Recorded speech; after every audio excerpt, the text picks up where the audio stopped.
everybody. It is April 28th, 2024. This is another live episode of The Breakdown. I'm your host, Nate Pike. It's been 2 weeks. Oh, we have so much to talk about, and we're probably going to be bringing out the cancel clock again a little bit later because there's going to be some spicy towards the end. As always, we're going to go through our rundown of the last little while in Alberta politics, and then that's going to be followed by our regular open mic segment, where if you have some thoughts that you want to share, if you think we got something right, if we think we got something wrong, then you can hop on the Twitter Spaces and on a mobile device. It has to be on a mobile device. You can't do it on like an iPad or a tablet or a computer because technology is apparently hard for Elon Musk. But if you hop on there and then you do the little microphone thing in the bottom, once we get to the open mic section, would absolutely love to hear from you. We got a couple of smaller stories that we're going to try to work through at the beginning, the top end, to try to make some sense out of before we get into the main event, which is going to be a look at the worst press conference in the history of press conferences. We had that just a couple of days ago, and the Democratic abomination that is Bill 20. But before we get to that, we've got to sort through a couple other things. To start with, we're going to try to make sense of sort of this ongoing little saga that's been going on in the Alberta politics realm, and that has to do with a letter. Sounds relatively benign, but we got to go all the way back to the end of March to start making sense of this whole mess. Received any reports or complaints that the City of Edmonton is awarding contracts to one of the councillor's associates or partners? I would say I've heard that a letter is coming in to the Minister of Municipal Affairs. I've not seen that letter, but I would maybe direct you to the Minister of Municipal Affairs to see what his comment is on that. Yesterday during Legends, your Chief of Staff was telling reporters that he'd heard of fraud and bullying within the City of Edmonton. Presumably he would bring those concerns and allegations to you. So what has your government done about those allegations? Look, I mean, I don't want to prejudge what may or may not be in a letter that we've been told that we'll receive. And so I just wouldn't mind seeing the letter, talking to my municipal affairs minister and seeing if there's anything more that we need to do. But at the moment, I've not seen the letter. We've not received it yet. I've just been told it's on the way. Are fraud and bullying the correct words? I would just say I don't want to mischaracterize because I don't know the full details. And so I'd rather just wait and see what the letter says. Okay, so there we have the letter. Questions about impropriety. All of this came at a press conference where the question came up as to, hey, how's Edmonton doing? And there were questions about high-level city officials who had been recently separated with the city of Edmonton. There were questions of financial problems that may or may not have been going on with the city of Edmonton. Lots of questions, lots of things. And then there's this question of this letter. An anonymous letter that Danielle Smith was going to receive, that she knew she was going to receive anonymously. Many questions to be asked there. As per a new story that came out shortly after that, shortly after the Minister of Municipal Affairs confirmed he had received the letter. It's unsigned. So that's not helpful. Municipal Affairs Minister Rick McIver said to reporters, anything signed by a concerned citizen rather than somebody with a name and address is less helpful than one that is signed. So there's some weirdness right out of the gates there because somehow Danielle Smith knew that she was going to receive a letter, but it was anonymous and she hadn't received it yet. Don't know how you know that you're going to receive an anonymous letter when you don't know who's sending it. There's a lot of questions, a lot of confusion that goes on there. Global News filed a Freedom of Information request to try to get at what's going on with the letter. And this is where things start to get even more weird because Danielle Smith said it was going to be going to Municipal Affairs Minister Rick McIver, who we're going to spend a disproportionate amount of time talking about on this show. And they filed their FOIP request, and the FOIP request came back. A thorough search conducted by Municipal Affairs staff did not yield any records responsive to your request. So that's weird for a bunch of different reasons, because you would think that they would have records of the letter that Smith knew was coming, that McIver said he did get, that was unsigned, but it wasn't very helpful because it was unsigned. But then Danielle Smith went on her radio show, Your Province, Your Premier, and she had this to say about the question of the letter and the FOIP request. Ethics concern. And so, look, when we receive an ethics concern about a municipal council member, we forward that on to the ethics officer at the municipal level, because that's the appropriate thing to do. If a council member received a concern about an MLA, they would forward it on to the provincial ethics officer. So the letter was received in Rick McIver's office, and it was forwarded on to the Edmonton Ethics Commissioner. Under the Freedom of Information request, why would there be no record of it? Yeah, as I understand, it was an anonymous letter, with some allegations that could be defamatory if not true. So I think it's best for us to put it forward and leave it in the process. I don't think we would make every single piece of correspondence that comes into every single office available. It wasn't a government document. It wasn't produced by us. That's my understanding of how the FOIP law works. So the moral of the story appears to be that well, you see, it was forwarded on to the city of Edmonton. Therefore, there's nothing that could be done, because it would be irresponsible for them to share that information if it wasn't just going to the city of Edmonton, because it's a city of Edmonton problem, and nobody kept any record of receiving a letter that had allegations that were serious enough that they felt to be needed to be forwarded on to the city of. It's still very terribly confusing. But what was the letter all about? All this mystery, all this intrigue. There's so many people who have so many questions. And it turns out it was actually about this city councillor right here. So the concerns are raised about Ward Carrillo councillor Karen Tang. Her husband is the co-founder of a nonprofit organization, and that nonprofit organization actually received a sponsorship from an Edmonton technology organization. That technology organization, so we're getting like 4 layers deep already here. They later leased some land, and the organization that they leased the land from was the city of Edmonton as part of something called the Edmonton Research Park Development. So there's some loose connections between this councillor and an organization. I mean, loose but direct, between this councillor and an organization that leased some land from the city of Edmonton. But here's the thing. According to the councillor, and this is the quote, "From day one, I have always sought the advice of our ethics advisor to understand what my issues are when it comes to whether it's this issue or any other issue." So the city councillor for Edmonton says, well, yeah, those things all happened, but they happened above board, and I did it while consulting the ethics commissioner. So it seems like it's a great big nothing burger. There is an investigation that's going to be ongoing to see what the deal is there. But that's the full crux of the thing. Except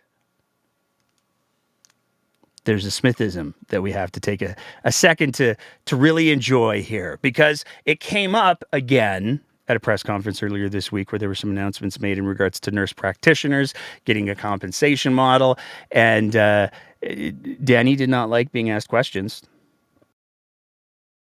Seeing the letter that was sent to your municipal affairs minister, city councillors in the city of Edmonton are asking you to apologize for speaking about it before you even received the letter. Will you be issuing that apology? Well, I hope the reporter who asked me the question apologizes for asking me the question. I didn't ask you specifically about the letter, though. We didn't know about it. I asked if you had received any reports of these sorts of issues. I will tell you. Received the letter. I will tell the reporter who asked me the question what my answer was that day, because I was doing a task force announcement on funding for Ukrainian evacuees, and I said, I would say I've heard that a letter is coming in to the Minister of Municipal Affairs. I've not seen that letter, but I would maybe direct you to the Minister of Municipal Affairs to see what his comment is on that. When pressed by the reporter, I further said, look, I mean, I don't want to prejudge what may or may not be in a letter that we've been told we will receive, and so I just wouldn't mind seeing the letter, talking to my municipal affairs minister, and seeing if there's anything more that we need to do.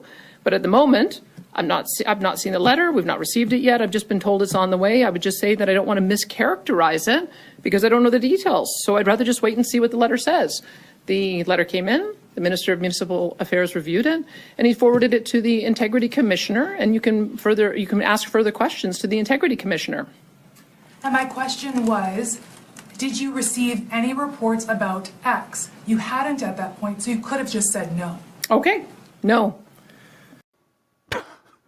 But again, this is another perfect example of where we see Denny wants to be on the inside. She wants to be on the inside scoop. So she felt comfortable talking about an anonymous letter that she was going to receive, or that Rick McIver was going to receive, but that none of them had received yet. I still have questions about how they knew that they were going to be receiving an anonymous letter from someone without having received it yet. There's some time travel stuff in there I have some questions about.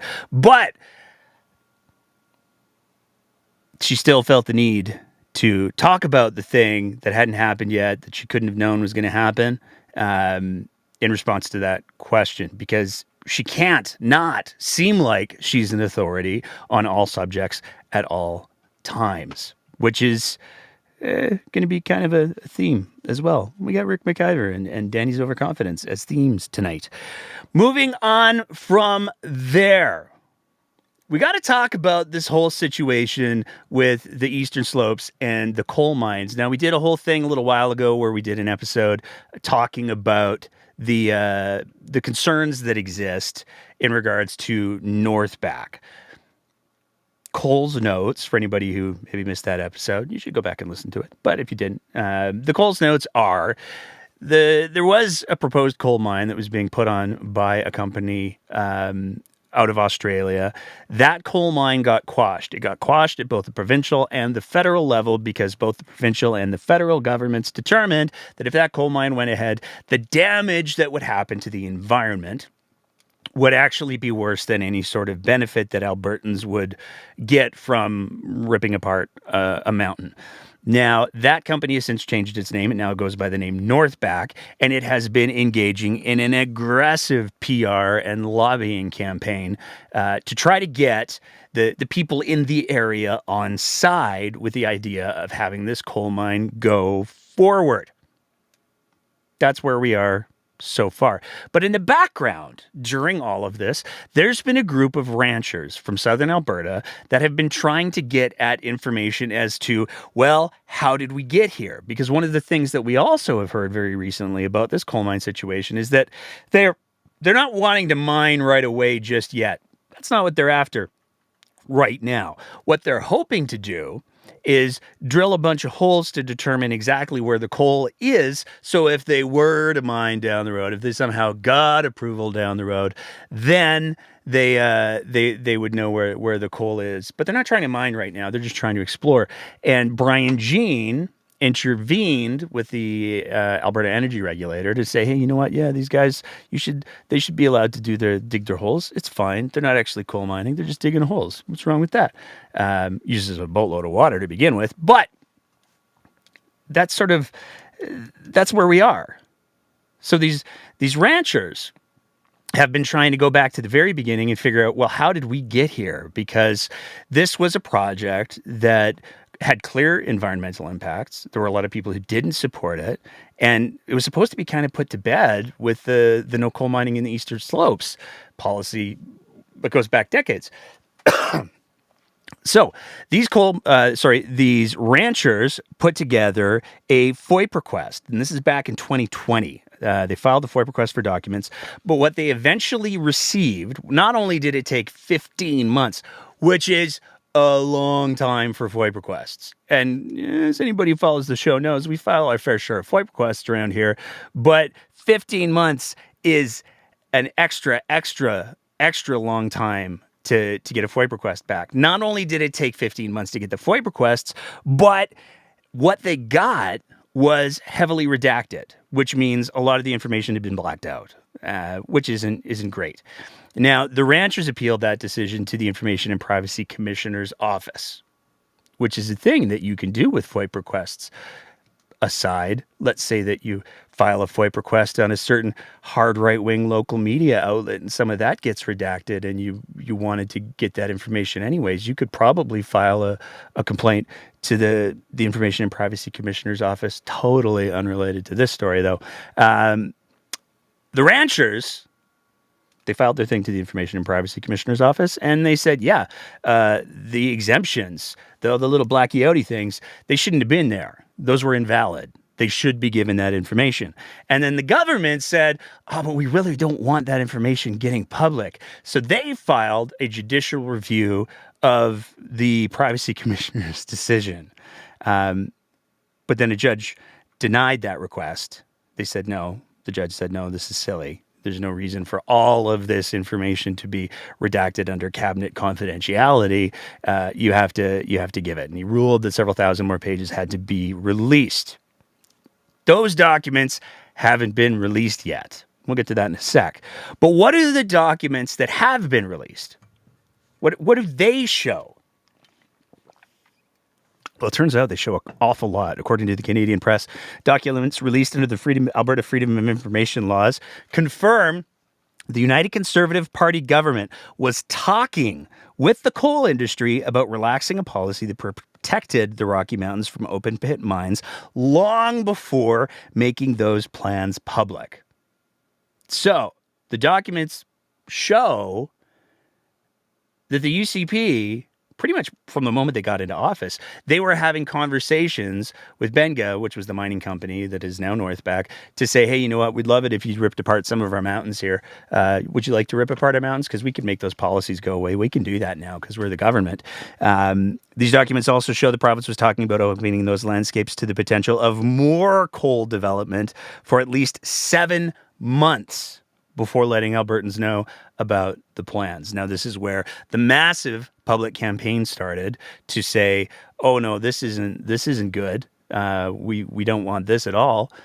But it demonstrates very, very clearly that the government, for months before the plans got public, was working to try to expand coal development in the Rocky Mountains.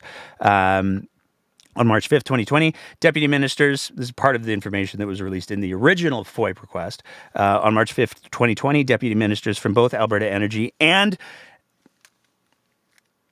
Alberta Environmental Protection met with the Coal Association of Canada. March 9th, planning document states the coal industry has communicated to Alberta that it would like the coal categories rescinded or significantly updated so it may have access to a modern regulatory system like every other resource industry. This gets important for a story that we're going to talk about in just a couple minutes, by the way. But in the meantime, and in between time, the Alberta government has now appealed that decision. So it was asked in the legislature, hey, are you guys going to release all the documents that the judge said that you have to release? And Danielle Smith stood up and said, oh, yeah, we'll totally do that. We'll follow the rules. We're not like the federal government that appeals every little decision that they don't like. We believe in the rule of law here in Alberta. And then, can you guess what happened next? They appealed the decision. So the government has now appealed that decision. And this comes after both, like I said, Premier Smith said in the legislature the government would follow the ruling, and Brian Jean echoed that position. So the next time that you hear Danielle Smith say, the federal government, they just won't listen to the judges. They go ahead and they appeal everything and they drag everything out. And it's all so terribly unfair. That's exactly what they're doing on the coal mining file, which the federal and provincial governments both determined would have more negative environmental impact than financial gain for Albertans. So there's that.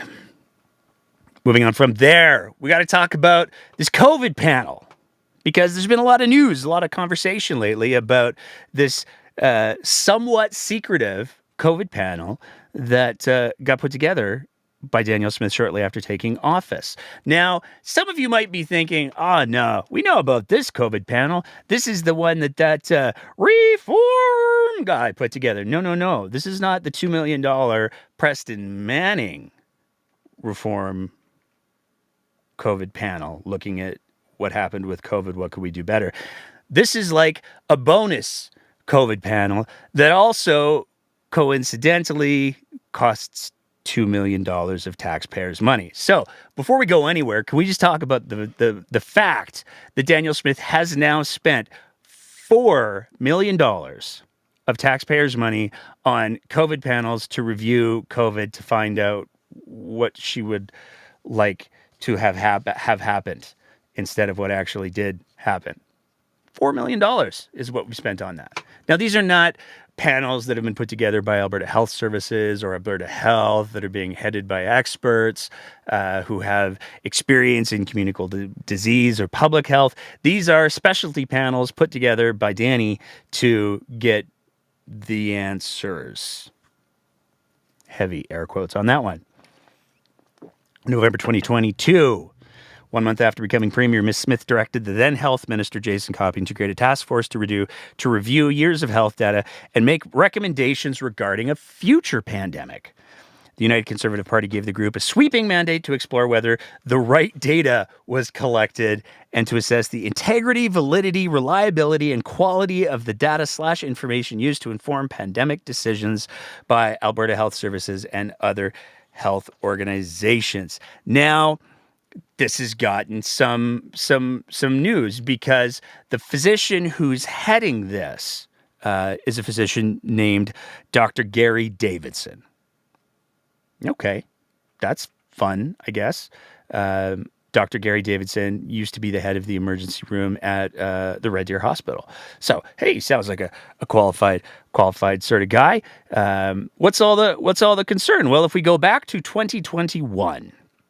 There was a video, because if we've learned nothing else with this government, there's always a video. Back in 2021, Davidson got in hot water for a video that claimed that hospital admissions during COVID were actually down, and that the lockdowns, we never had lockdowns in Alberta. You would think a physician would know that, but you might be setting the bar a bit high. Lockdowns were being timed to make it look like they were working. So the admission numbers would go down, and then what this doctor was saying is that the powers that be would go, aha, the numbers are going down. Let's throw in a lockdown so that we can say the lockdowns, which never happened, are working. He also claimed that the burnout people were experiencing was exclusively a result of the failed healthcare system, and it had nothing to do with the extreme pressures that the COVID-19 pandemic put on healthcare workers. Now, as always, there's probably a little bit of grain of truth in otherwise a stunning amount of bullshit, because there's no question that the healthcare system has been failing, and people have been trying to raise the alarm for years. Whether we're talking about emergency room overcrowding, whether we're talking about a lack of primary care physicians or family doctors, that was also largely in part from the UCP going to war with physicians.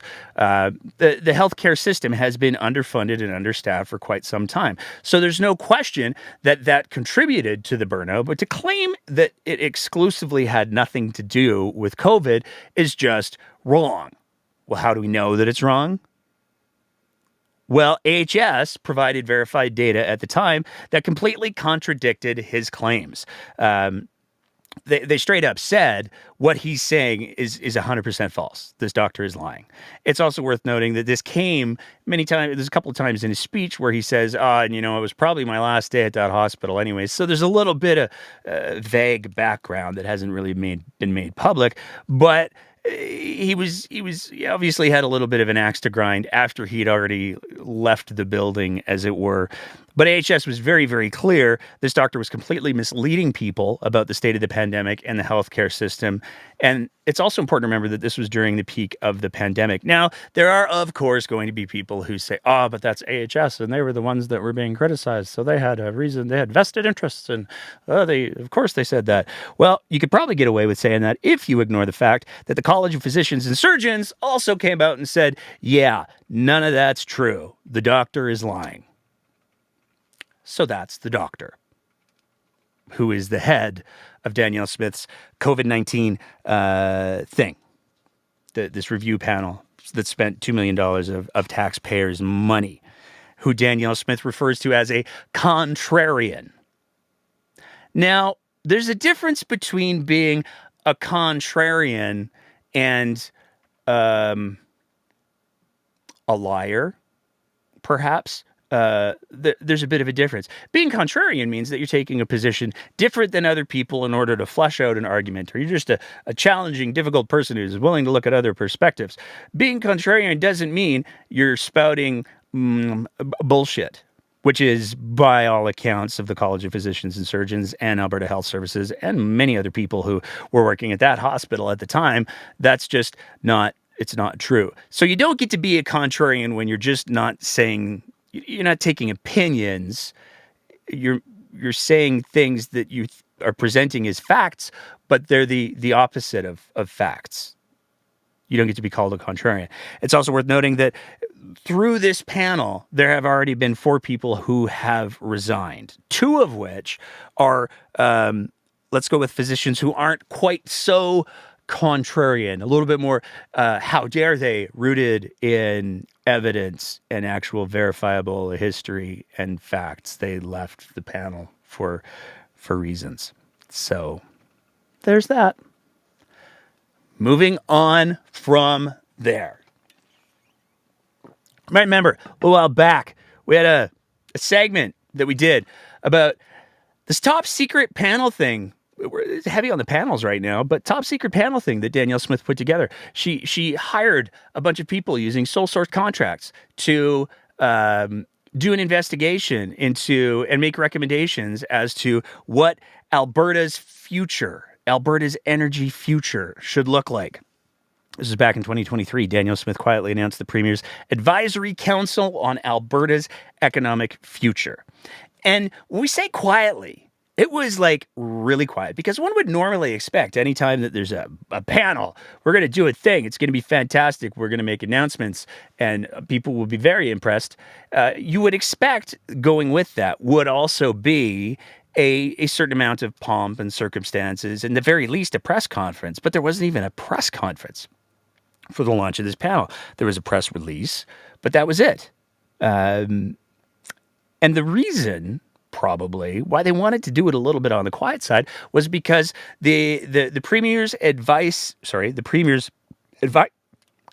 Council on Alberta Energy Future was advice only to the Premier. So this was a fairly expensive panel. We'll get to the numbers in a sec. Being paid for with taxpayers' money, but the taxpayers would never get to see the results. And why this gets complicated is because the panel was chaired by this guy. This is David Yeager. He's a long-time oil and gas guy. And he's also a very, very long-time friend of Danielle Smith. From a LinkedIn post of his own, I met Danielle Smith 14 years ago, and we asked her to consider becoming leader of the Wild Rose Party. She did. For the next 5 years, we worked together, where I taught her as much as she could absorb about the nuts and the bolts of how the oil industry works. We went to dozens of meetings together with industry associations and executives, and if she didn't fully understand afterwards, she and I weren't done until she did. He then goes on to talk about all the other ways that he trained Danielle Smith to be the very, very, very best oil and gas advocate, lobbyist / leader of the Wild Rose. So to be clear, Dave takes credit for making Danielle Smith and getting Danielle Smith to be the leader of the Wild Rose. Dave, in many ways, he goes all the way. He's formative for making Danielle Smith the political juggernaut that she is today. They go back a little bit. But it wasn't just that Dave was bringing Danny along for the ride. Dave was pretty invested too, because he actually ran in the 2012 Alberta general election in Calgary-Hawkwood. Came in second. Not too far behind Jason Lewan. So Dave's a guy who not only is he's somebody who's going to bring people into politics, he's somebody willing to get some skin in the game as well. But he's not just a coach to future premiers. He's not just a political candidate. He also works in the industry himself.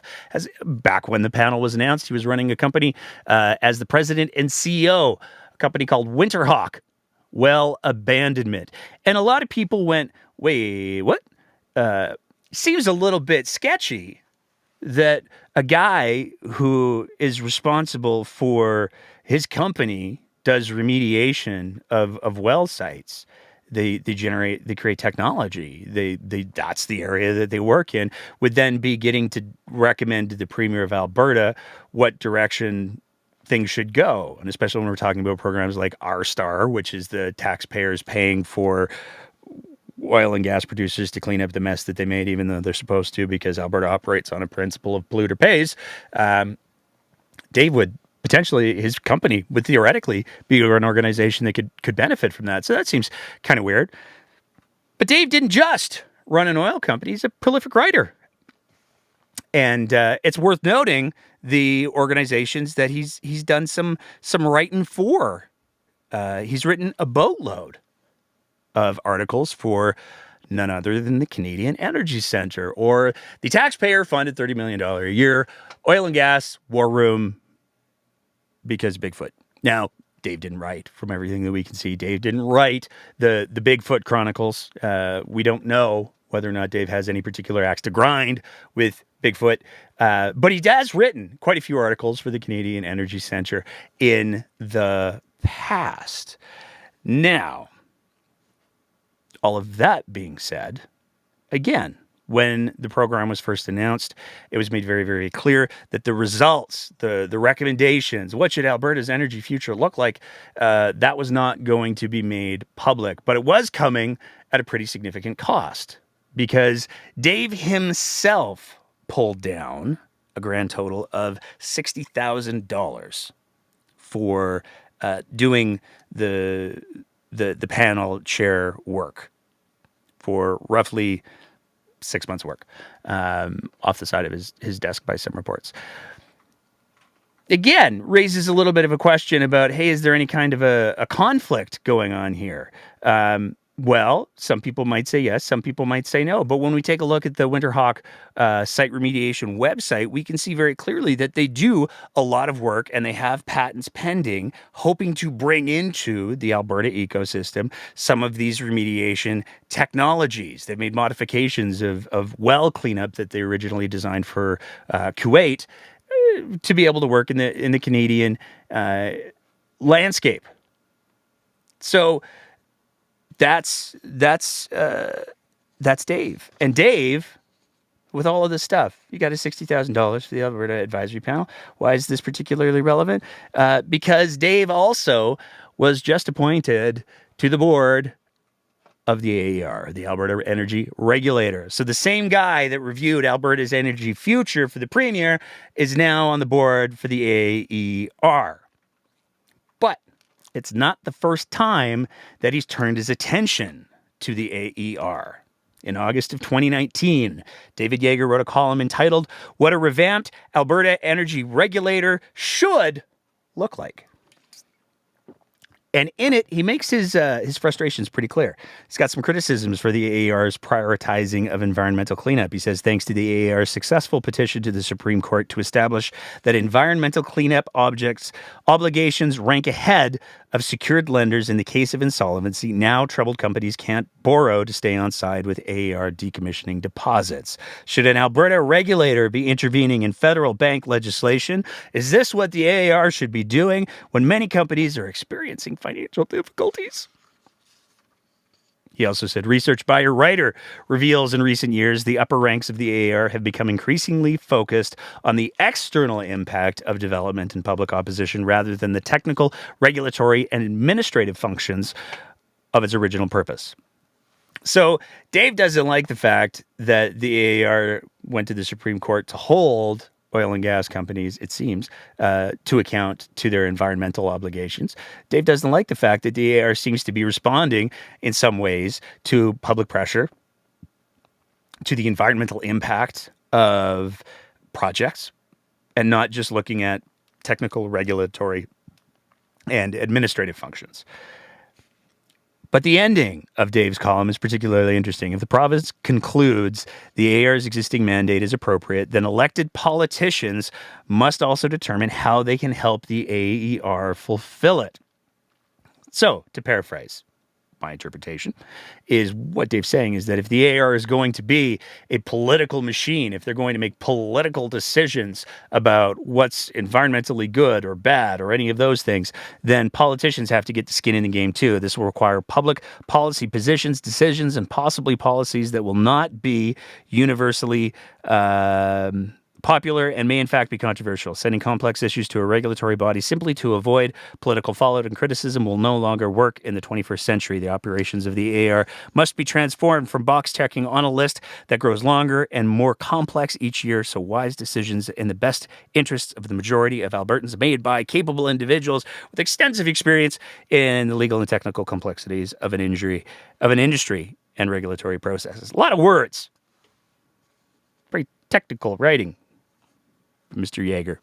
But to be clear, the guy who wrote the future direction of the Alberta Energy Development in Alberta is now on the board of the AER, and he wants to see political involvement, some might say interference, in the AER from elected politicians going forward. You know, when you say it like that, it's kind of like that letter that Brian Jean sent to the AER greenlighting Northback's exploration of the eastern slopes in order to begin the exploration so that they could potentially move on to coal mining. That sounds like exactly the kind of thing that Dave was advocating for here. And now he's on the board of the AAR.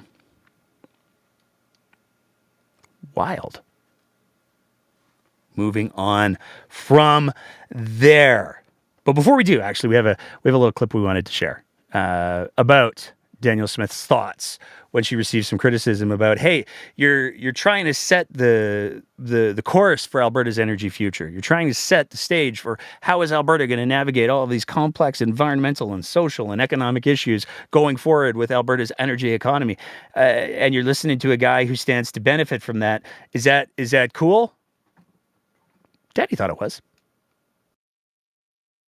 Conflict of interest here. Look, he put together a panel that had over 150 different CEOs. Of course I'm going to take advice from CEOs. Who else would I take advice from? Who else would you possibly take advice from when you've got the CEOs? Why would you listen to anybody else? Moving on from there. Danielle Smith made a big announcement. Oh, the cost of living. Utility prices, they're so expensive. The UCP government, they're not going to let it stand. Monday, April 22nd, Danielle Smith announced that the Utilities Affordability Statutes Amendment Act would force Calgary to change how it calculates local access fees charged on NMAX utility bills. A little bit to unpack here. Basically, local access fees are a levy that are charged to electricity distributors by municipalities. It's kind of like what it says. Local access. If you want to come sell our people in our area, in our locality, electricity, if you want access to that consumer base, we're going to charge you a little bit of a fee so that we can make some money to pay for roads and junk. These fees are then passed on to all of the distributors' customers in the municipality because they're allowed to. And if I'm a corporation and I can charge a customer instead of having to eat the money myself, why would I eat that money? So it gets passed on. And they appear as a line item on utility bills. Rather than me try to explain it, I'm going to let Premier Smith do some of the talking for the introduction to this next bit. Access fee is affected by this variable rate. Calgarians are paying higher power bills these days than other Albertans. Last year, Calgarians paid an average of $240 in local access fees. Meanwhile, Edmontonians paid an average of $75 for the same fees. So, Calgary is the only area that's being affected. And over the course of a year, Calgary pays like $150 more a year per house, per unit that's accessing electricity. They pay more than Edmonton does, to the tune of $13.75 a month. So what this legislation does is it says, hey, Alberta, oh boy, cost of living, it's brutal lately. Here's what we're going to do. We're going to save Calgarians $13.75 a month, because that's what we believe is the most important thing. And you have to know, if you didn't watch the press conference, you have to know what's coming next, because one of the criticisms, one of the reasons that Danielle Smith justified this was the UCP identified that this was a problem. Calgary was making more money in these fees than Edmonton was. They were ending up with money to spend on roads and parks and stuff that make the city nice. They were able to get that money, and Calgarians were spending $13.75 more a month than Edmontonians. That's not right. That's not fair when everything's so expensive. We tried to tell them they should do something about it, and then they did, because the city of Calgary actually took a look at this issue and they said, okay, yeah, no, there's some changes that need to be made. We're going to make some changes. They're going to come into effect in 2027, which is a couple years from now for sure. Not as quick as everyone might have liked it. But again, we're talking about $13.75 per household a month. So it's not going to be the thing that makes or breaks anyone.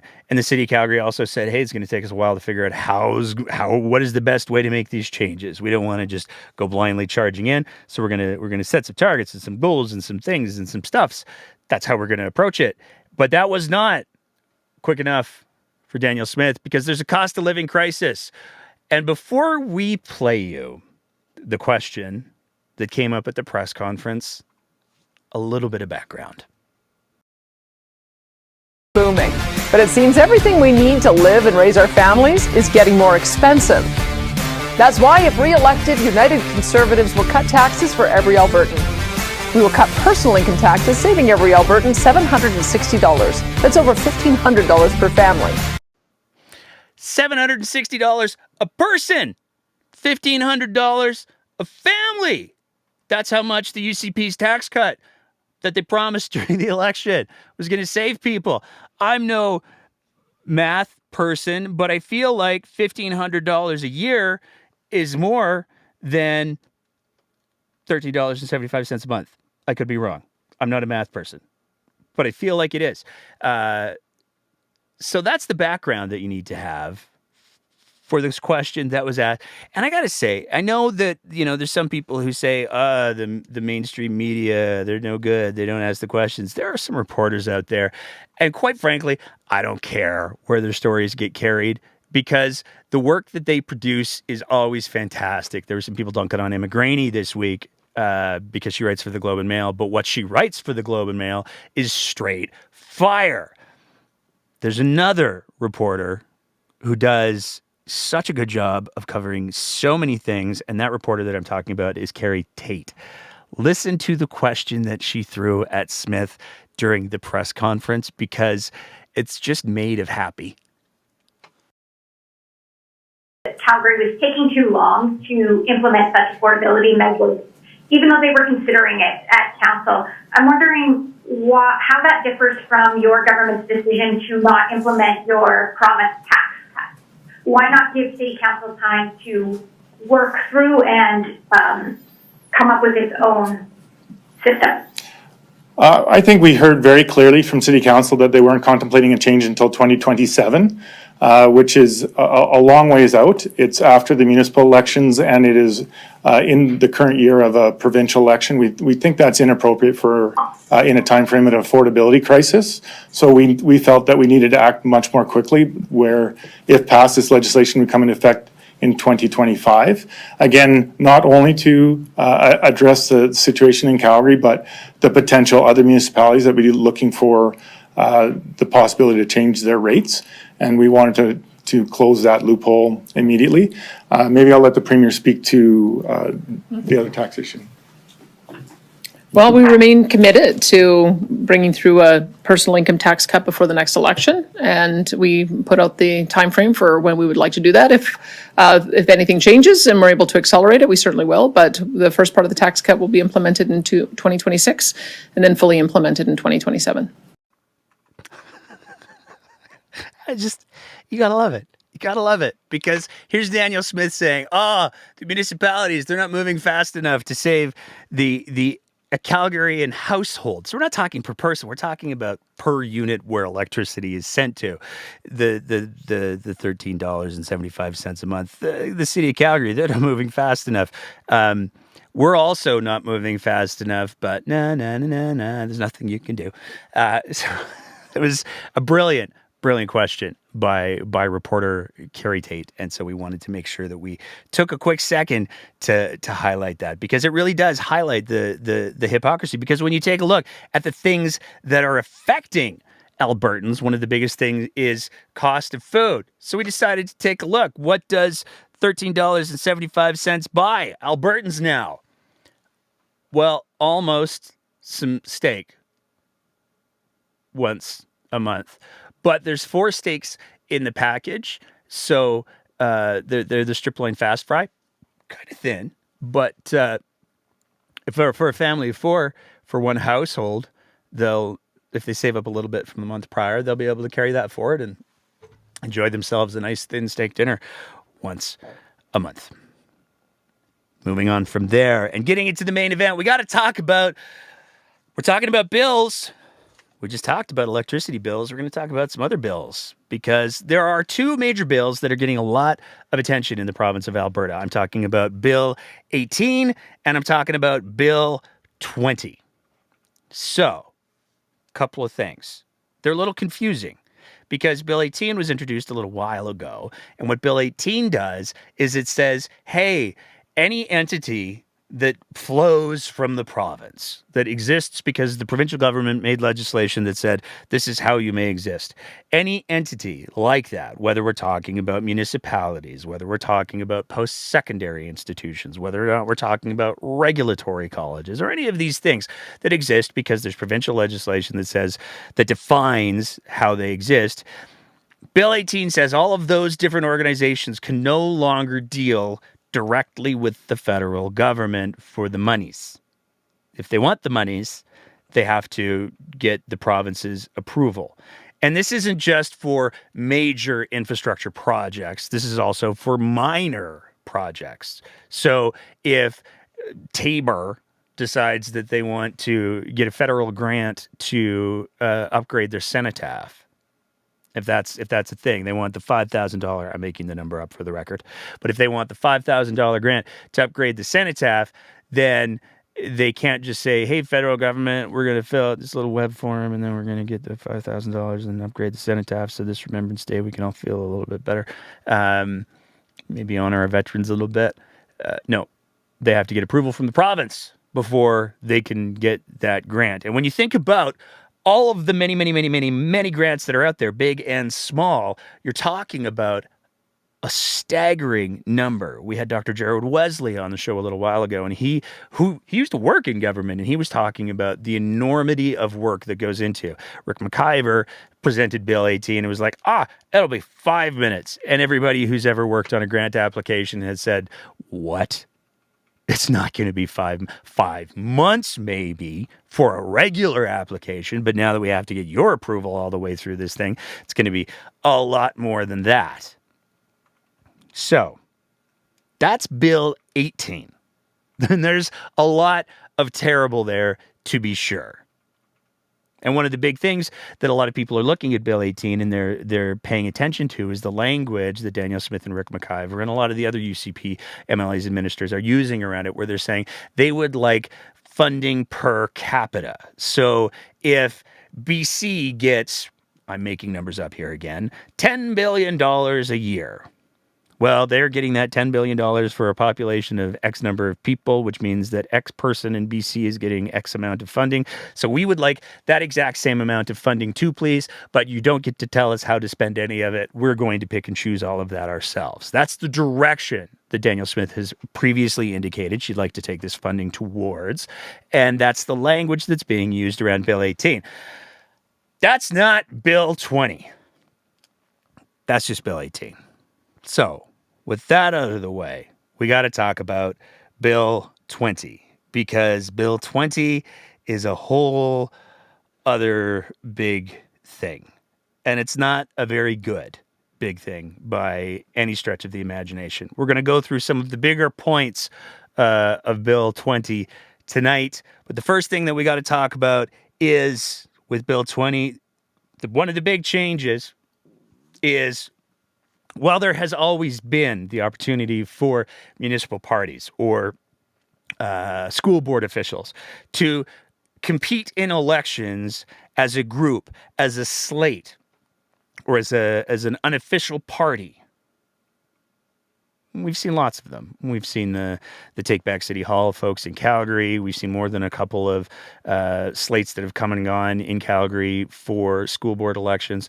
It's a fairly common thing that a group of like-minded people get together and go, hey, we'd like to all team up and pool our resources. But there hasn't been any regulation around it, and there hasn't been any allowance for official branding. So if you want to put up a sign that says, Bill... I can't even use that name because he ran for mayor. Tom Jones is running for mayor of Calgary, and he's part of the Conservatives, Calgary Conservative Club Party. You could put that on a sign, but the only thing that's going to appear on a ballot is Tom Jones's name. So up until now, or up until Bill 20, you wouldn't have the name of the party or the group that's backing Tom Jones to run for mayor. Let's let Rick McIver try to explain it a little bit. They will not have any formal affiliation with a provincial or federal political party. There will be no sharing of funds or voters lists between provincial and federal political parties and local parties. In other words, local government will remain local. Albertans will not see a municipal UCP party, for example, or a municipal NDP party, or a municipal Liberal party with any kind of direct connection to a provincial or federal party, or even the same name of or even be affiliated with a different name. It just won't be allowed. So what metrics are going to use over that time period to determine if this was a successful project or not? We'll see what happens. We'll measure what happens, and what happens will tell us what we measure. I mean, if there's the fact is, if it seems to work well, and we get feedback from the public to say, okay, this is helpful. I knew who I was voting for and knew what policies they would likely support, and that helped guide my vote, and I feel good about that. And the other thing about it is too, it also works the other way. I voted for candidate L. Just picking a letter out of the random letter out of the alphabet, and that candidate said they were NDP or said they were conservative, and yet they voted the opposite way. Then there's an accountability issue there, that you promised me you would vote along this ideological line and you didn't. Then that's another way to hold elected officials accountable. I love that clip so much. I love that clip so much because Rick McIver starts out by saying, there won't be any affiliation between the political parties. There's no way that people will be able to identify who is, there's not going to be any affiliation between the provincial parties or the federal parties and the municipal parties. It won't be a thing. And then he says, you'll be able to know who your NDP candidate is, and you'll be able to know who your conservative candidate is. And if they aren't NDP or conservative enough for you, then you'll be able to hold them account accordingly. So you won't know who your NDP candidate is, but you'll definitely know who your NDP candidate is. And if you think that I'm blowing this out of proportion, let's take a look at one of the organizations that has already got the ball rolling on this.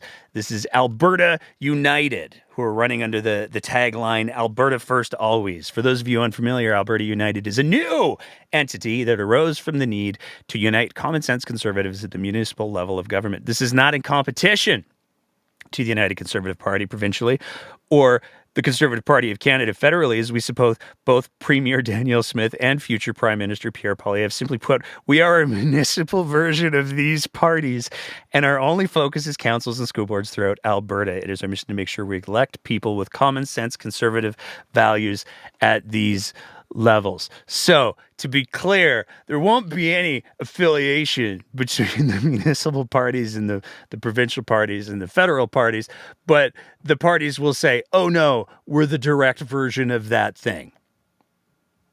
Okay, but there's not going to be any overlap. They won't be able to share any resources. They won't be able to share any sort of, what's the word I'm looking for?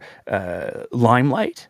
Is that what the oh, no, that's not it either, because we've already seen Alberta United has been holding events. Oddly, and this is where it gets weird, because what the Rick McIver has said is that we're only going to do this experiment in Calgary and Edmonton. But Alberta United has held a couple of events already in Sylvan Lake. And a couple of names jump out as soon as you start to look at them. So in the social media post, amazing interest in Alberta United on Friday night. Stay tuned for an announcement for Red Deer County and Red Deer. Again, not areas that are supposed to be part of this experiment, but Alberta United is organizing like a fiend up there. Also great talk for Parents for Choice in Education, John Hilton O'Brien, Benita Peterson, so there's your Take Back Alberta, and Devin Dreeshen. So a UCP minister, not just an MLA, a UCP minister attended an Alberta United event in Sylvan Lake. He didn't just go to see what was going on. He was one of the keynote speakers. So when Rick McIver says, there won't be any overlap, it seems like what he actually means is there won't be any overlap because they'll be exactly the same thing you see. And that certainly seems to be the interpretation that Alberta United has taken out of this whole thing. But, of course, there's a whole lot more to Bill 20 than just the municipal parties.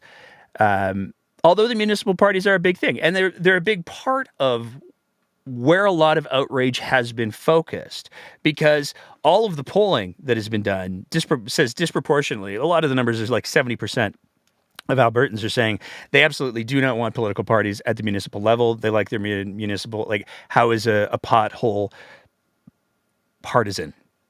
How is a new road partisan? How do you do a conservative pothole filling? How do you do an NDP pothole filling?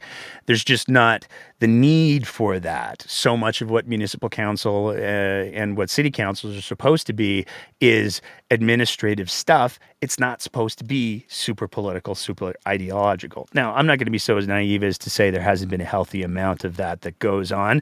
But the question is, should we be trying to suppress that? Or should we be trying to pour gasoline on that particular fire? And it seems very, very clearly that Rick McIver wants to. Rick McIver, who was a city councillor in Calgary for a good number of years, by the way, he wants to pour the gasoline on it. With municipalities, with stakeholders of associations, but we've heard very loudly from municipalities for months, if not a year, specifically talking against this idea of political parties in municipal elections. So should the takeaway be that consultation didn't matter? I think quite the opposite. I think we've shown amazing evidence today that it did matter. At one time, we considered doing this for all municipalities, and out of 330, we're down to 2. 70% of people don't like it. 98% of municipalities won't have it. I'd say we listen pretty hard. Anyone else in the room? The press, it's the awkward pause and the despair in the voice of the press secretary who's running that press conference with the anyone else in the room. That really speaks to just how terrible an answer that was. Rick McIver spent this whole press conference presenting himself as if he was the smartest guy in the room, and he was so clever with this, 70% of Albertans, but 98% of municipalities. 66% of Albertans live in Calgary and Edmonton, roughly 2/3. So, we listened real hard. That seems to be Rick McIver's approach to answering questions. He seems very, very confrontational. But it is important to note that there is a lot of outcry over this bill. There's a lot of city councilors who are saying, hey, this political party thing isn't so great. But it's not even the political party thing that has people deeply, deeply concerned as to where the direction of this is going. Because one of the other big powers that is afforded to cabinet has to do with getting rid of city councilors without recall, just with a meeting of cabinet.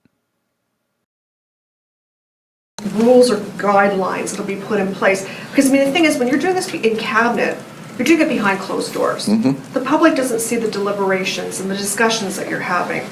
So what are the rules and guidelines so it isn't a witch hunt for councillors that maybe somebody doesn't like? I love that question, because when we talked about this, we talked about what are the legitimate guardrails. And I'll tell you what I believe the most important and legitimate guardrail is that the announcement will have to be made publicly. And the public, both directly and through the media, will say, how did you come to this deliberation? And I would say to you, and you might even agree, I hope you agree with me, but not necessarily, is that if cabinet makes a flippant decision, or one that the public thinks is, you called it a witch hunt, let's just say it's an unreasonable, partisan, selfish decision, I think that the cabinet would be at great risk of being held accountable at the next general provincial election, and it may cost cabinet dearly. So I would say that's a pretty big guardrail, because I think cabinet was to make any of these decisions, which I have said, and I really mean that I hope we never have to, never are required to, we'd better be able to explain to the public why.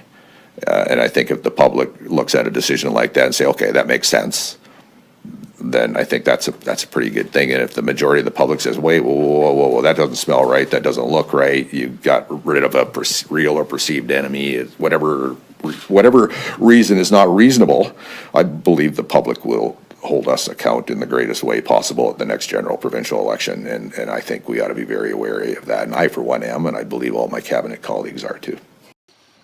Rick loves that question. Oh, he loves it so much because he gets to talk about the importance of democracy. So let's just take a second to unpack just how ignorant that answer actually was, how condescending that answer actually was. So when asked, why is it that you have given yourself the power to unilaterally, through cabinet, get rid of a sitting municipal elected official? What you haven't defined what is in the public interest mean. So to be clear, all that the UCP cabinet has to do is get together in their little closed room and say, oh, you know what, that Nate Pike guy, he's the councillor for Swalwell. That podcast of his, he's just, I'm not the counselor for Swalwell, just to be clear.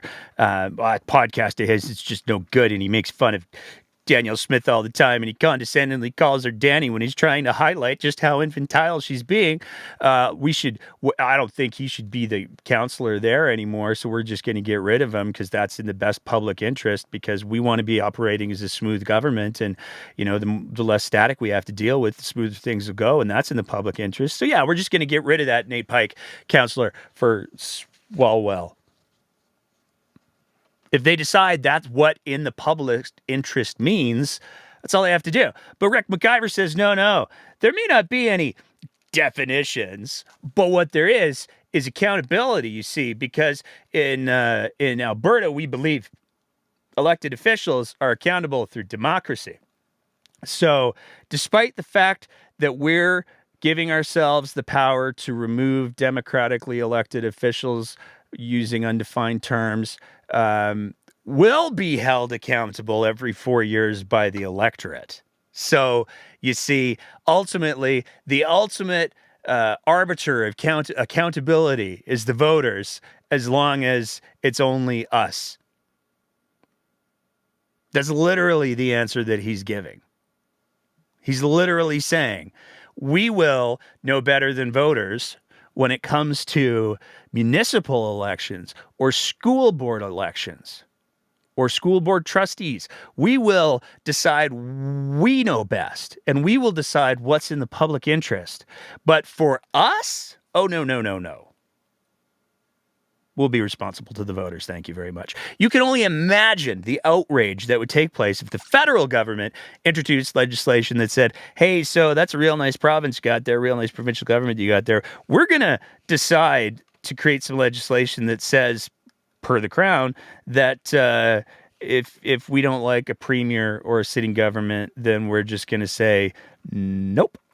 If it's not in the public interest, then we're just going to get rid of them. You can imagine, even if that idea was even floated, how quickly heads would explode across the country of Canada, and rightfully so.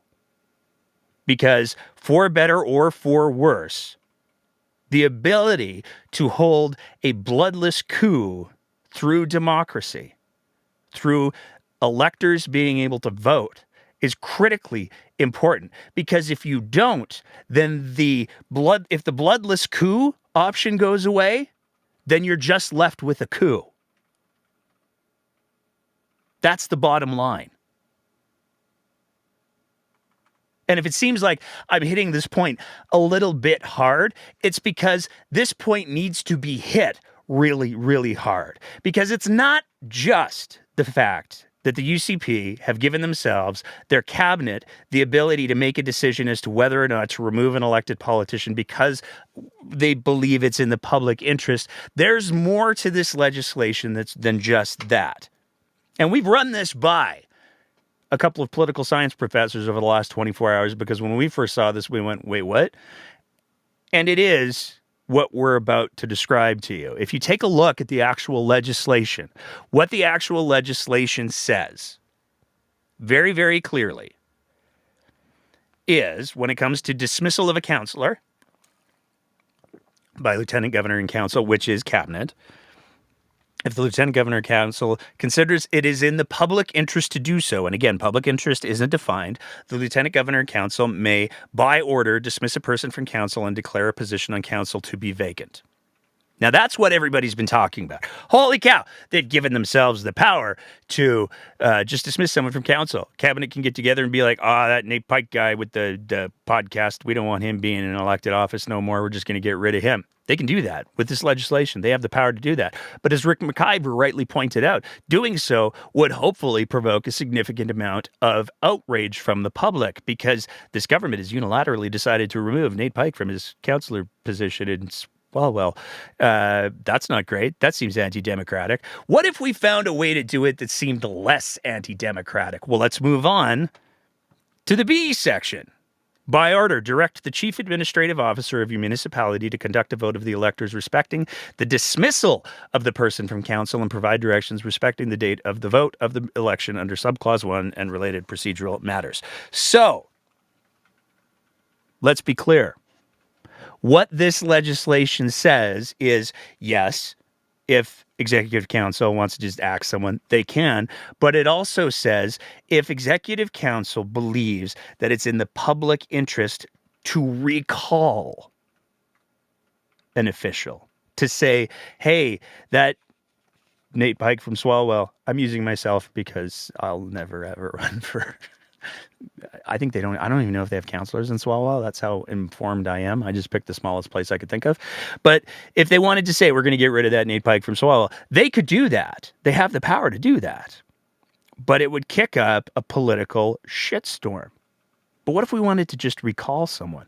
What if I said, I've heard from a bunch of people, a number of Albertans, if you will. I've heard from a number of Albertans that Nate Pike from Swalwell, well, he's doing things that aren't in the public interest. He's distracted from his council roles with his silly little podcast.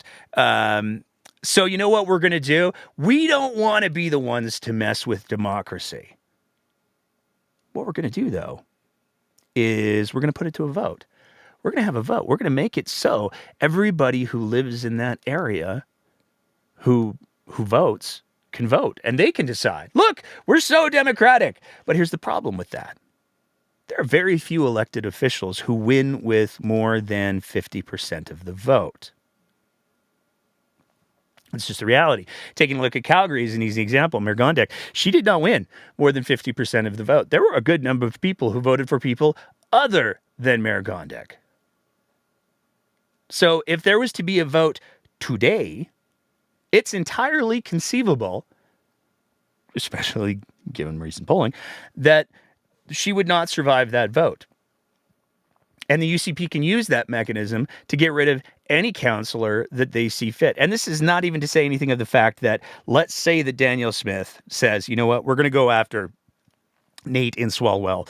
And, I'm not sure if we can get that 50%. So I'm going to deploy my entire political apparatus to the very small, I don't even know if it's a village, of Swalwell to say, we're going to convince everybody there. We're going to hold the rallies. We're going to have Danielle Smith come down. She's going to talk about how she believes that, democracy is important and change is important through democracy. And she thinks it's really, really great. And that podcast and Nate's with the puppets occasionally. It's been such a long time since he's even used a puppet. What's even going on there? And he's so distracted from his counselor job. They can deploy their entire political apparatus, and that can absolutely impact the results of that vote, because there's nothing in here that says that they can't. So this isn't just they can get rid of any counselor. This is they can initiate a recall vote with no defined parameters whatsoever anytime they want on any municipal official that they want or any school board official that they want. This is recall with no threshold. And the important thing to understand about that is it absolutely gives political cover to the UCP. It gives the potential for huge distractions in that area. And at the end of the day, the UCP get to go, hey, you know what? We put it to the people, democracy, democracy, yay. And the cost to them is way less than if they just fired the person. So not only do they have the power to fire the person, they have a coward's way out of assassinating their political rivals. That's what this is. This isn't democracy. This isn't in line with any democratic norms that exist in the province of Alberta. There are places in the world where these norms do exist, but nothing good comes of having them there.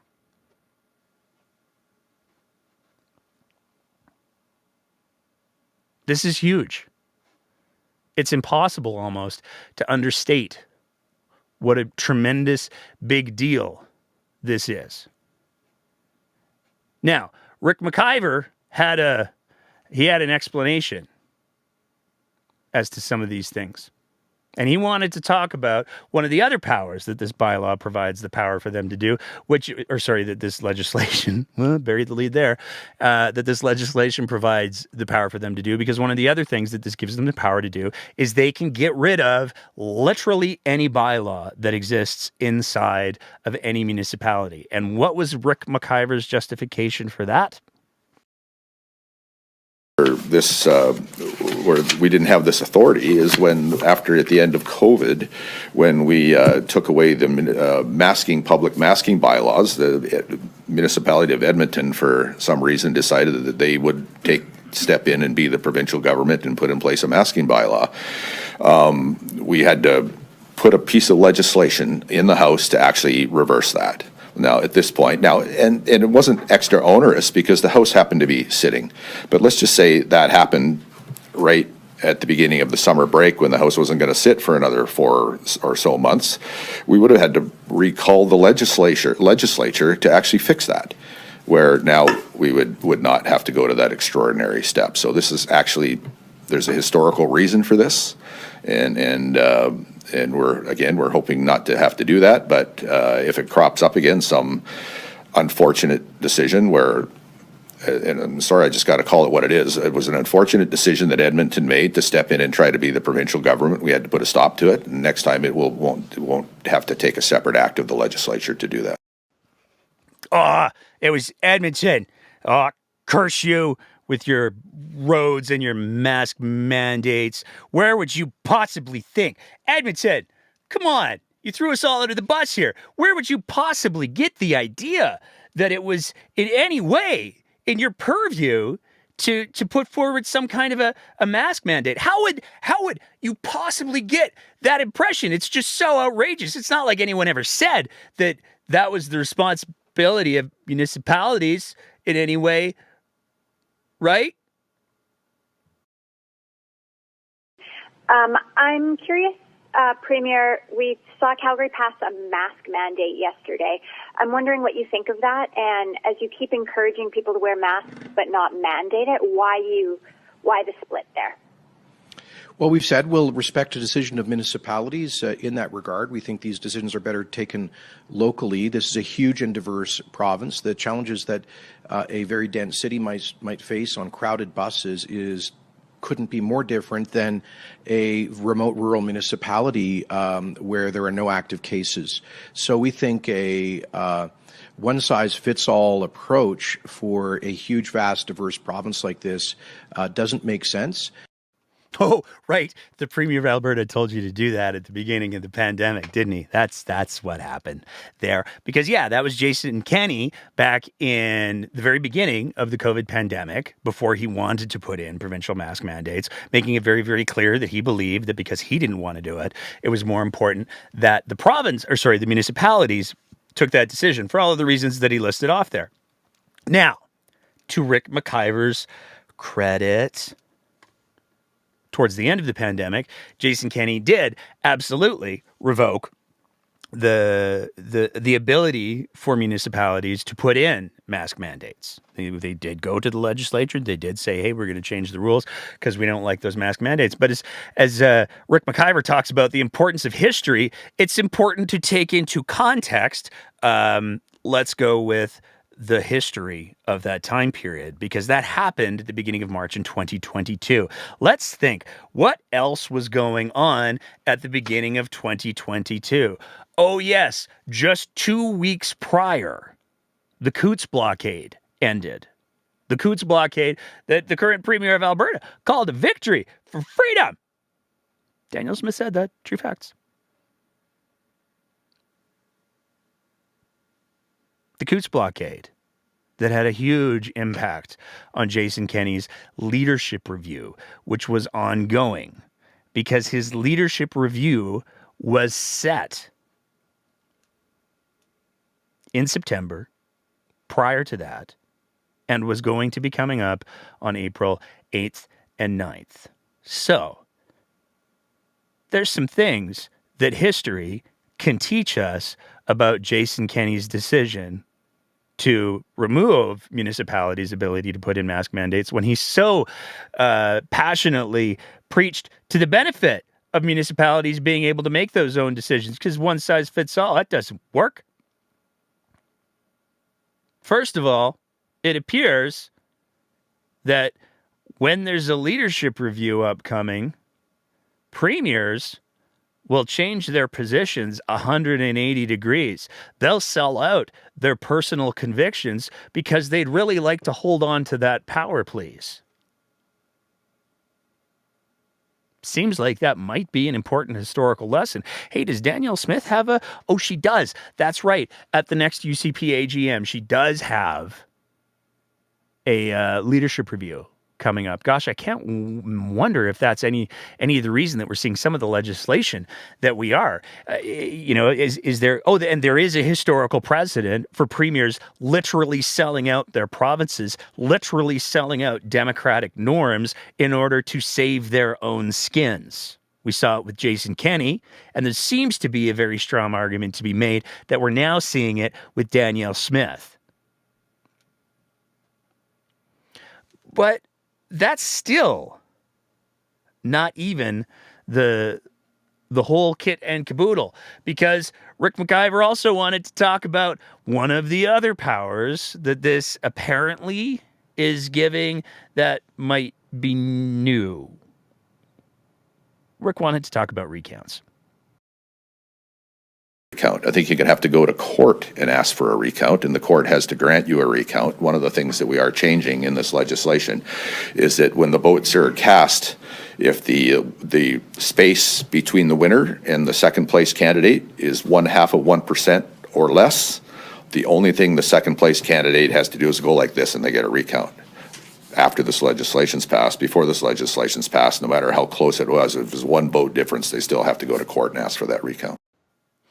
Now, if only there was some sort of recent provincial election where we saw particularly close votes. Let me read this. This headline here from CTV. 2 Calgary ridings subject to automatic recounts. Elections Alberta. Huh. That seems to be what's that all about? When was that story from? Oh, that was from May of 2023. So Rick McIver is presenting it as in, hey, you know what? If there's really, really close votes, there's nothing you can do. There's no counting that happens. You have to go to court. That's a whole lot of work. There's no mechanism to confirm, even if the votes are very, very close. Let's go to the Elections Alberta and see what they have to say. If the difference between the votes for a candidate with the highest number of votes and the candidate with the next highest number of votes is 100 or less, the returning officer shall conduct a full official count. If the difference between the votes for the candidate with the highest number of votes and the candidate with the next highest number of votes is 100 or more, the official officer shall conduct an official results verification. So there's a couple of different terms that we have to work out in order to make sense of what Rick McIver thought maybe he was saying.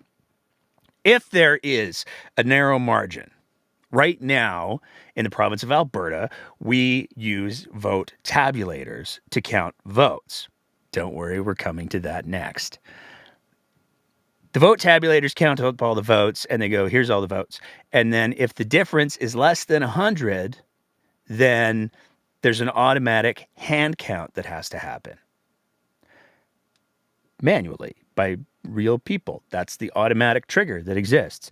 Now, if you are unsatisfied with that as the candidate, then you can go and get a judicial recount, which is where a judge supervises a complete recounting of all of the votes.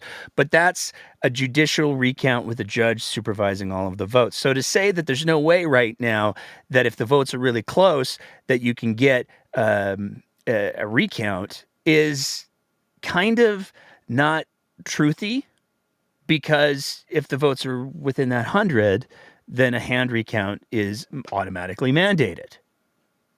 But as we get later on, that mechanism exists because Alberta uses tabulators. So these are Scantron machines.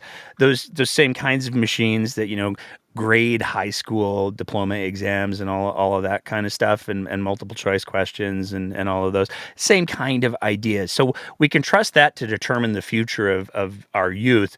But when it comes to trusting that to give us accurate, which they are, as you'll hear Rick say in a second, accounting of what the votes are. And if they're too close, then we actually do the hand count. That is apparently unacceptable in the province of Alberta now. About the electronic changes to the tabulators, has there been an example of a time in Edmonton or Alberta or Canada where their integrity has been called into question? Not by me. I've never called their integrity into question, but you know what? If you talk to Albertans, you will find a number of them that don't have faith in machines counting ballots. But the most important point, if you don't mind my saying, is not whether the machines are good or not. The most important point is whether people believe the machines are okay or not. So what's much more important than the efficiency of counting ballots or even the quickness of counting ballots, the most important point is the morning after an election, when hopefully the smoke is all cleared and all the votes have been counted and the winners have been announced, that the members of the public believe that those that were called the winners were the winners legitimately. And if we can reduce doubt in the public's confidence about who is declared the winners, we think that rises above all other considerations. So, let's be clear. What Rick McIver is saying there is there's a number, which is a fascinating turn of phrase because one, while being the loneliest number, is still a number. So you can say there's a number of Albertans who believe that electronic tabulators are sent from the devil. They're the devil's technology. They've come to destroy all things Alberta. There's a number of Albertans who believe that. That number might be 10,000. It might be 1. Doesn't really matter, says Rick McIver. If there's anybody who has any doubts in the authenticity of an election, the validity of an election, if there's anyone who has any doubts about those sorts of things, we can't have that now, can we? We'll solve that problem by hand counting votes because people are far less fallible than machines, said no one ever, ignoring the fact that there were hand counts for close votes. Anyways, all of this comes from the fear-mongering and the election invalidating work that was done by the American media around particularly the Fox Newses of the world. They lost a lawsuit over this, by the way. Tucker Carlson was fired over this, by the way, where they tried to say that voting machines, which are different than tabulators. Tabulators count the number of votes that people did by hand. Electronic voting machines are the things where you push the buttons and the machine does the electronic-y stuff. There were reports that were trying to say, those things can be tampered with, and if you do all of the things in the right ways, then you can change the results of an election. Because I saw this movie this one time, and I think Tom Cruise might have been in it, but I'm not sure. But it was all very, very scary, and I didn't like it. So those voting machines are bad. Well, Dominion won that lawsuit. Tucker Carlson was fired. And we're still comparing apples to oranges because, like I said a second ago, voting machines are not the same thing as tabulators. Tabulators count the hand ballots. That's it. That's what they do. Rather than say, hey, you know what? We don't want to believe in flights of fancy. We're going to lean all the way into a number of Albertans who don't know the differences between tabulators, who don't know the difference between electronic voting machines and tabulators, who don't know that it's not a thing that there's ever been a problem for. Rather than try to provide, some leadership or something, we're just going to validate that fear entirely. It's not like there's been recent lessons in history, since Rick likes to point to lessons in history. It's not like there's been recent lessons in history. What happens when people in positions of leadership start to go along with those conspiracy theories, January, cough, the Capitol, cough, the United States. There's no regard for that, though. There's no concern for that whatsoever. But let's maybe, as we are prone to doing at this show from time to time, thanks to the amazing Twitter account Disordered YYC, let's maybe ask, maybe there's some people who have been in government or in elected positions before who they claim to know enough about these things to initiate legislation like this. Let's see what they have to say about the importance of not messing with different levels of government. I wonder if there's anybody who could speak to that. I don't know, on maybe a little online-y platform thing. Other electoral systems. Do you think there is one best suited to represent the views of most Albertans and eliminate the threat of vote splitting? Other electoral systems. My leading contender if you want the truth, would probably be, this is going to sound a bit crazy, maybe not so crazy, probably be Nunavut's system, or the system that you see in a lot of rural municipalities in Alberta. And what is that system? You get elected as an independent based on your own steam. You get elected based on who you are, what you stand for. You're not tied by some kind of partisan restriction. You don't have some leader who can decide to punish you. You don't have some leader who can decide not to sign your nomination papers. You have an individual who thinks that they'd be a good representative who puts their name forward. And then what you would do is that you would allow that person to choose their cabinet from among all of the people who got elected. So again, you're removing the partisan labels and you're just choosing the best person for the job. I know, what a concept. I think maybe we're too polarized now. And maybe we just have too much of a divide to consider doing that. But they're at least pioneering it elsewhere. And it's worth having a look at. And when you look at the municipal level of government, it's kind of the healthiest level of government in most cases. I like the way it is in rural jurisdictions because it's only a part-time job. And so virtually everybody is a business owner or has a full-time career in some other line of work, which I think leads to better decisions. I think our big problem, if you want the truth, is that we've made these jobs full-time jobs and we've made them hyper-partisan jobs and we've centralized all power in the hands of a leader. And I don't think any of us are getting good decisions around that. And here I find myself agreeing with Danielle Smith of May in 2022. Because she's not wrong. When you consolidate all of the power in one leader who's profoundly fallible, you get garbage results. It's worth noting she highlighted that municipal government was probably the healthiest level of government because there isn't that partisan. They don't have those political parties. But here's Danielle Smith's government introducing legislation to destroy that and to, in effect, piss on the votes that voters cast during an election if they believe that someone is behaving in a way that's outside of the, again, not defined public interest. But that's just Danielle Smith spitballing on her locals platform that she had a little while ago. It's not like there's another example of her saying that with an actual media outlet that she admired and she held in high regard just a couple of weeks later.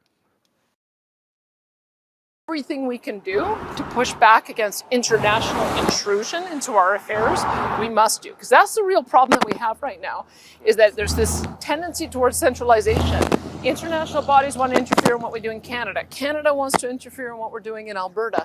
And even Alberta interferes in what we're doing at our municipalities. If we're going to stop equalization, we should really stop it at the municipal level first, and then we can have more credibility to fight it at those other levels. But we got to fight it. Got to stop the encroachment of some levels of government on other levels of government.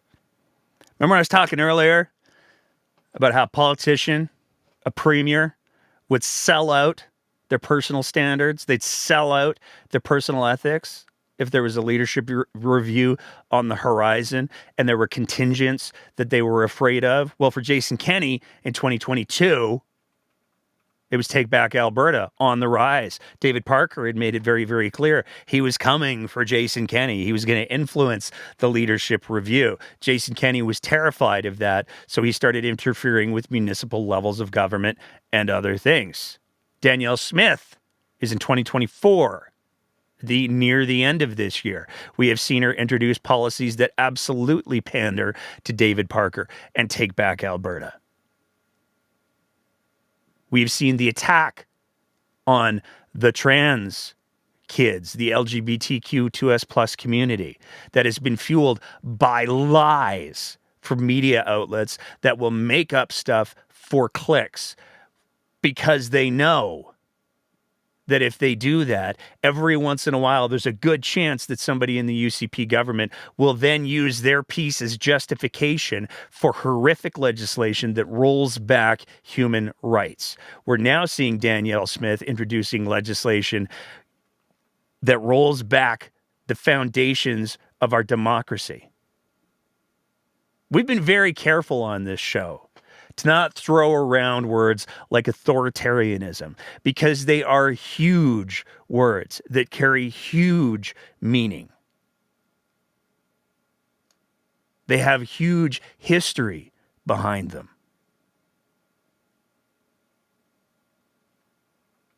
And we're not political science experts. We're pundits and commentators. Occasionally we play with puppets. We make jokes. We like making fun of people in power.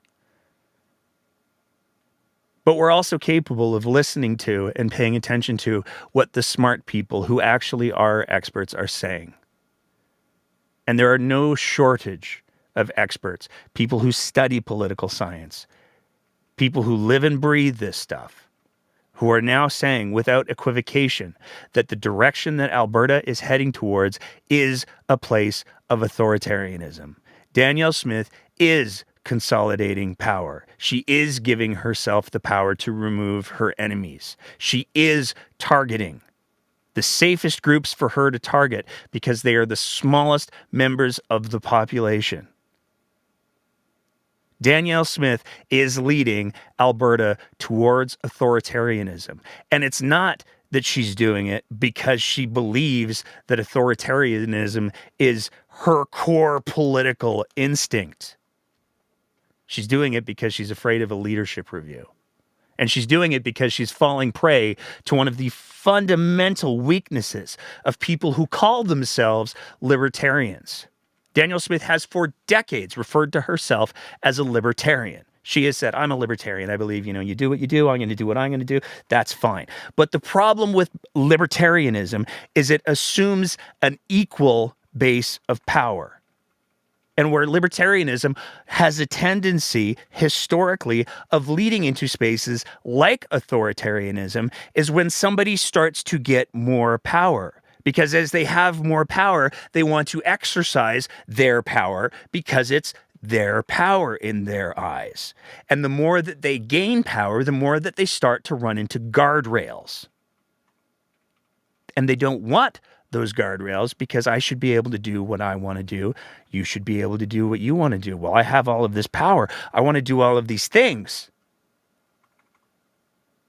There's these things in my way. I don't like these things in my way. I'm going to get rid of them. And that is precisely what Danielle Smith and the UCP are doing right now in the province of Alberta. And where that becomes unquestionably clear is in Rick McIver's response to when he was pressed about the questions of the tabulators again. About how important it is that people have incredible trust, just complete trust in the electoral system, and I think everyone would agree with that. But in terms of these electronic counting machines, are the questions and the mistrust about them, do you see them as any way valid? I don't care. That's the bottom line. He doesn't care.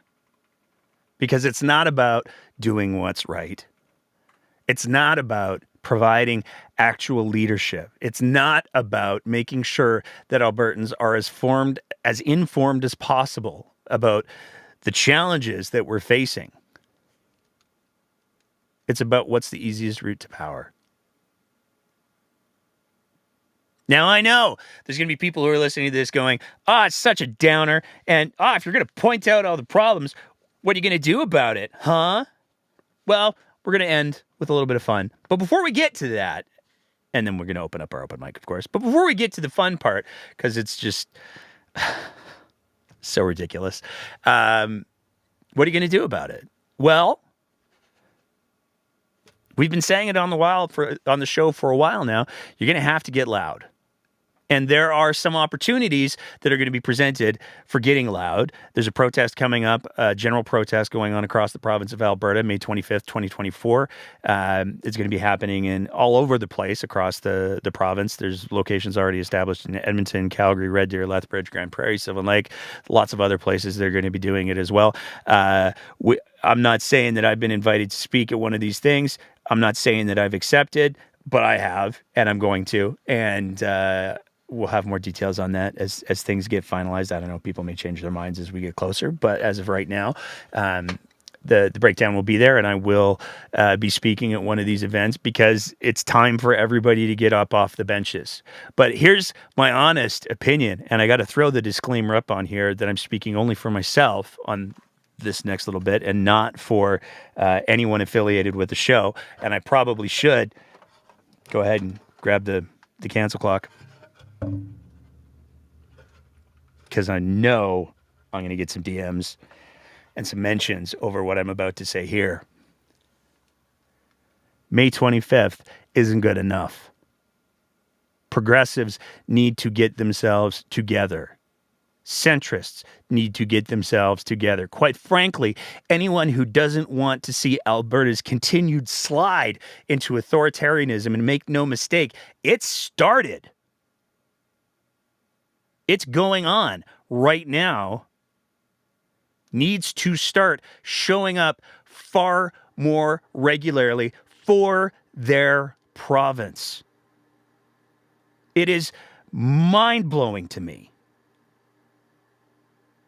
that somehow across the province of Alberta, there are protests every weekend for a conflict which is horrifying and tragic on the other side of the world. And there are not weekly protests for what's happening to the province. It's like we're looking across the street at a house on fire and going, oh, that house is on fire. That's no good. And we're ignoring the fact that there are people with matches and gasoline standing at our own front doors. Now, I don't want to have anyone misinterpret that I'm not saying, or that I am saying, that we shouldn't be condemning the genocide that's going on in the Middle East right now, because we absolutely should. But if we put a fraction of the energy that we're seeing put into those protests into protecting our own democracy here, we might have a chance of actually saving it. So May 25th is going to be a hell of a day, but it cannot be the only day.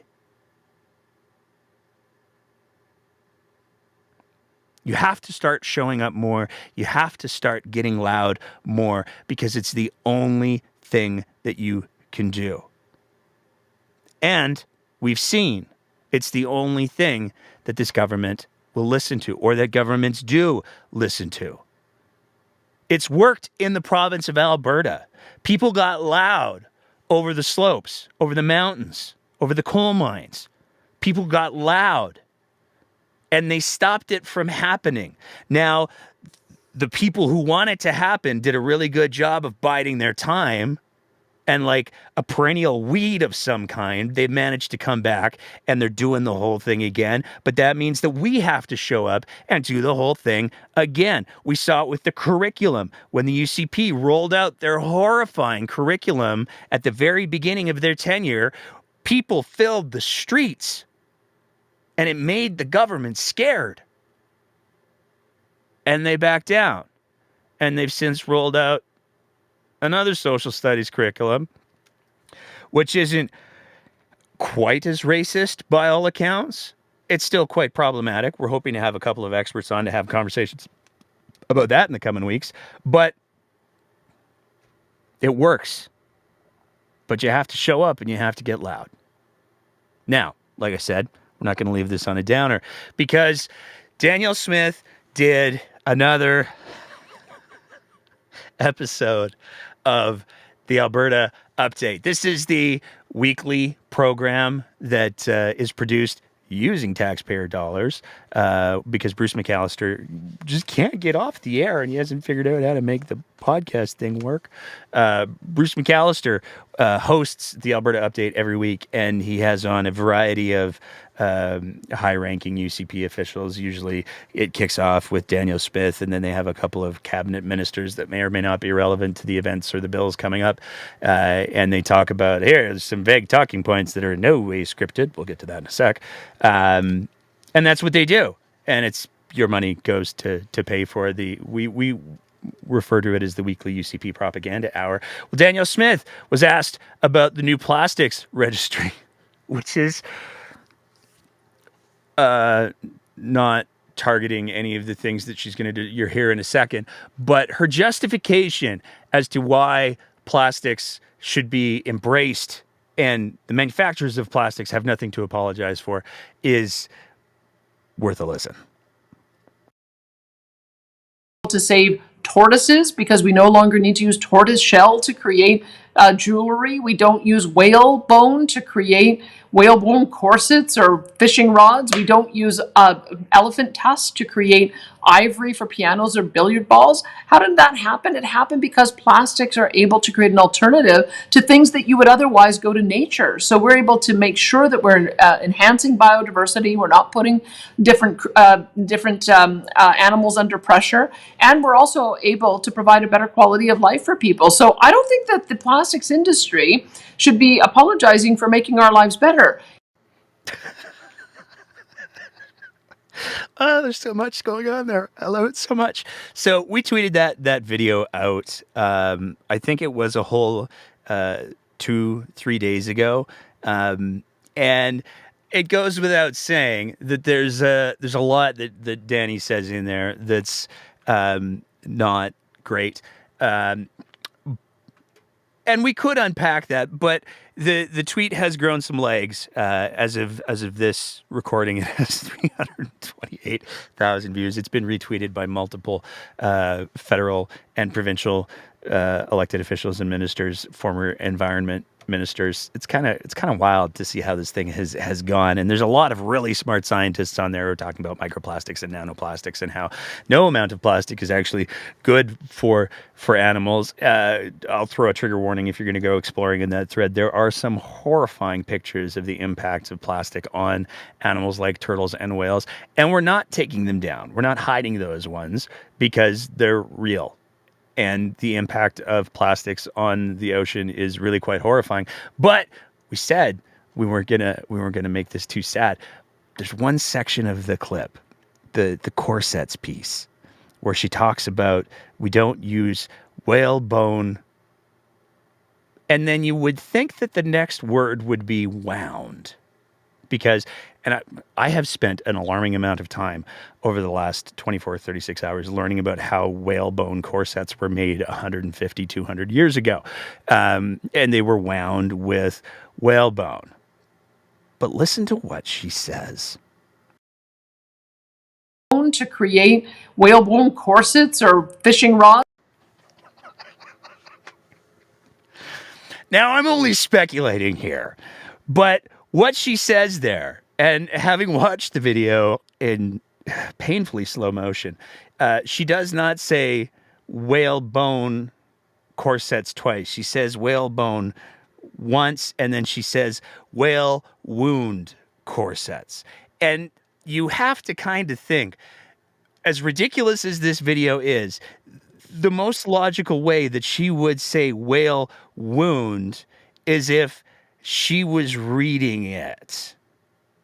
And this was scripted for her. So not only is it incredibly dumb argument that the Premier of Alberta lays forward there, but it appears to be, to some interpretation, an incredibly dumb argument that somebody wrote for her, and then she went, okay, I like it. That's just... It's in that it's so bad that you can either laugh or cry. We're choosing to laugh.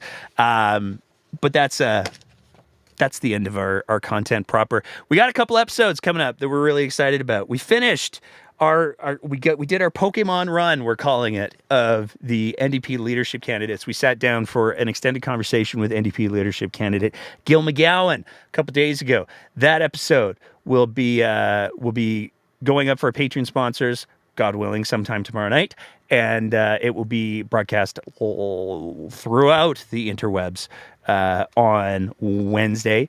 And we've got a couple other exciting episodes that we are lining up. We're hoping to have a conversation with a favorite political scientist of the show on Bill 20 and the implications of Bill 20. So So we got a lot coming up, and then we'll be back for a live show as well next weekend. Fingers crossed, because it's constituency week, so it should be. The MLAs and the ministers are out and about, and as we've already seen, Devin Dreeshen managed to find his way to Sylvan Lake to pump the tires for a municipal political party in a city area that doesn't actually get included in this test of things. It's all very strange. But all of that being said, we're going to open it up to anybody who wants to weigh in on the Twitter Spaces in just a sec here. But in the meantime and in between time, I will go ahead and do the plug. If you appreciate the kind of content that we're trying to produce here, we're able to produce... Oh, I forgot, the FOIPs. We have FOIPs. We have FOIPs that we've gotten back, and we're going to be spending some time on the next live show talking about them. One of them has to do with the oddly redacted press conference a few months ago, and there's some other ones as well. We're waiting for a very, very special one for our friends at the Lowered Standard. That should be coming in soon, and then we're going to do a whole episode on that one. But we have a couple other FOIPs that we have in the ether as well that we're hoping to be getting back, and we're able to do those FOIPs because of the support that we get through our Patreon supporters. I think I said this last episode, but I'll say it again. There were some concerns from some folks that the Patreon platform was supporting Russia. They're not. They're supporting Russian creators. Patreon's actually been blocked in Russia by the Russian government. So if the Russian government's blocking you, that's got to be kind of a good thing. And Patreon has issued multiple statements saying that they condemn Russia's actions in the Ukraine. So we're going to continue using Patreon as our platform du jour to get the monies so that we can do these things and the FOIPs. And if you appreciate the kind of content that you're doing, you can sign up to be one of our Patreon supporters at www.patreon.com/thebreakdownab, where for just the price of a fancy coffee or a muffin a month, you can help us to do all of these things. I'll do the thank yous, and then we'll call it a night. Big thank you to the chat. I love the chat that we have here with the breakdown. I get to see the chat from all of the platforms, so we get to see the comments that people leave on the Twitter Spaces, and we get to see the comments that people leave on the YouTubes. But the YouTube community that exists for this show is just so awesome, and the very varied conversation that happens in there is super fantastic. So thank you to everybody who shows up to weigh in on the chat on the live shows that we do, as well as the interview episodes that we do. I always go back and review those chats as well, because there's always neat little things. I don't always get to answer all of the questions because there's so many sometimes, but I'm trying to get better at incorporating the chat into the shows. I did that a couple times tonight, so tell me if I did terrible or not. Want to say thank you to everybody who is either listening or watching the show after the fact. As always, if you're listening to the podcast version, do the little review thing with the stars thing on your podcast app, because that helps us get into the ears of more people. And if you're enjoying the video, that's where throwing in the like and subscribe, as the kids say, is particularly helpful for boosting on the YouTubes and the Facebooks, the video in the algorithm. I want to say a big thank you to all of our Patreon supporters. Again, it's because of the support we get from our Patreon page that we're able to do the FOIPs and the things and the stuffs. And I know that there's a couple people that are still like, but the Patreon. So we're going to look if we can set up a little bit of like an alternate platform, like an e-transfer thing, for anybody who wants to support us without going the Patreon route. And that is, I think, about everything I need to mention, except for I was reminded last time I did a live show, I didn't lean into the merch as much as I should have. So we've partnered with the good folks at abpoly.ca to get some merch out there. We got the hoodies. We got the mugs. I love the mugs. The mug is my favorite thing. I don't know what else to say other than I just really love my breakdown mug. It's my favorite. It's my go-to coffee mug in the morning. I may just bring it on the next live stream so everybody knows that I'm not blowing smoke. We also have the T-shirts that keep the phrases that I use probably too much on the show, and then we also have still the toques, the beanies, as the kids say. All of this you can get at abpoly.ca, and you should if you can afford to. And if you can't afford it, that's okay too, because we're not in this for the money. Want to just reiterate, I meant what I said earlier. Got to get involved. Got to get loud. There's some really good opportunities. I would love to see as many people as possible out on May 25th, because that's going to be a really, really important day. But also get loud every day. We had two great speakers tonight emphasize the importance of having conversations with people. And I want to reemphasize, you got to start having conversations with people. People need to know what's going on, because there is, I don't need to say, oh, you should listen to Nate about the creep in authoritarianism. Listen to Dr. Jared Wesley. Listen to Dr. Dwayne Bratt. Listen to all of the political scientists who are looking at the bills that are being brought forward and going, oh, that's not good. That's historically got some really ugly precedent. We don't want to do this. People should stop this. Listen to those people. Listen to the experts. Listen to the smart people. Because they're the ones who know the things about the things and the stuff. And don't be afraid to take those smart people's words and their papers and their evidence and all of their things to those conversations when you have them. Because that does give... There's nothing wrong with saying, hey, there's this person who knows more about this thing than I do, and they said this thing, and I respect them because they say smart things. So maybe, I don't know, think about it. But at the end of the day, getting those conversations going is critically important. But even more important than that is once you get those conversations started, you got to keep the conversation going.